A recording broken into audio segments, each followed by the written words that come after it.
Hello everyone and welcome back to Prayerful Arts, where we're on our second part of what color do I put on my egg?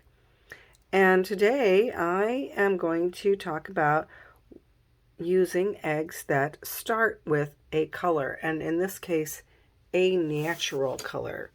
So I have these beautiful eggs here. These two came from my friend Stacy, and this one has almost an ombre look to it. Can't wait to do that. And then these two, I'm not sure where I got them. This one's a little smaller. I think it might be an Aracuna egg. This one is brown. It does have a little bit of striping on it, but I'm going to be able to work with that. So I'm going to show you, I'm going to transform these and come back and I'll show you what colors I used and how I went about doing them in the sequence and everything. One thing though, before I get started, I wanted to talk about, isn't this a beautiful egg? I mean, it's absolutely gorgeous. This one also came from my friend Stacy. And I am going to do pisanki on this, but this egg is almost so dark that you really can't put colors on it except maybe black. But I don't think black would do justice to the beautiful browns that are on this. So when you're starting with an egg that is this dark, you really want to do something like probably etch the egg to get a better contrast between this beautiful brown color and the layers underneath. And typically a brown eggshell will be lighter colors underneath. Greens and blues, sometimes they are, sometimes they aren't.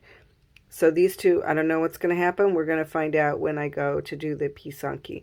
But if you have an egg that is this dark, as compared to this one, you're really better off to do a design on it, wax that, and then etch it. And I will talk about that next week when I talk about adding colors and etching to the egg.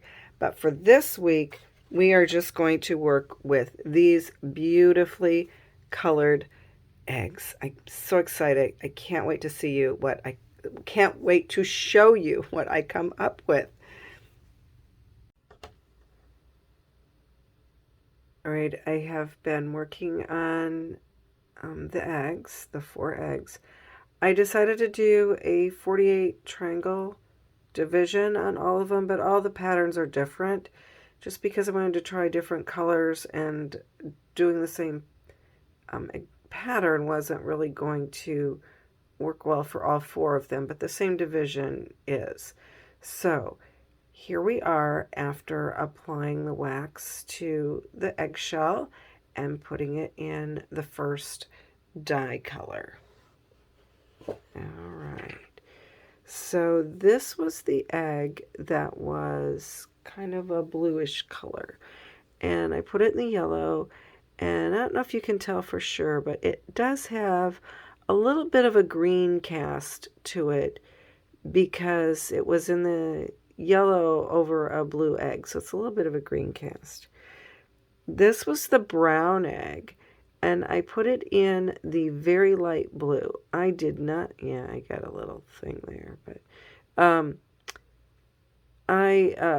I didn't leave it in real long because I didn't want it to get really dark. It was in there for like a minute, which is really pretty long for the very light blue, but you can see that it's very muted because it was on the brown egg. And this is the egg that had the greenish cast to it and kind of the ombre color. So I did a lot of wax on it so that you would be able to see the kind of the green, the blue, the green that was on the shell. I'm hoping it comes through. And this one I have dyed in gold. So again, it's a little more muted than it would be had it been on a white shell. Now this was the one that kind of was a very light color, kind of a, I don't know, it was kind of a pinkish orangish color. Anyway, I really struggled with what colors I should do on this, and I pulled out the color chart and I looked at it and I thought about it, And I thought, you know what? I'm going to go big and bright with it. So this is the cream soda pink. And because this was a light shell and the cream soda pink is a pretty strong color, this took pretty much like the cream soda looks on a white eggshell. So we'll see what happens with this one. Anyway, so I will be applying wax and more dye, and we'll be back.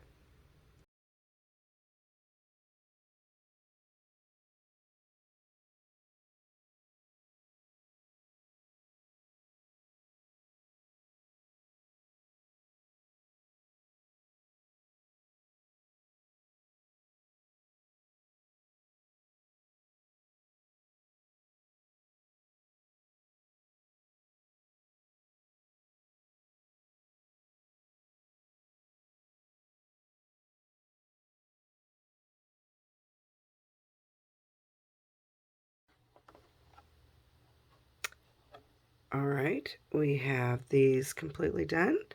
So let's take a look at these four. All right, this one was a different color scheme than I would have normally used, but I really love it. This is one of the eggs I received from Stacy at Flaquier. She is raises has a whole bunch of animals. Anyway, this is one from hers. I'm using a lot of really bright colors with this one in particular.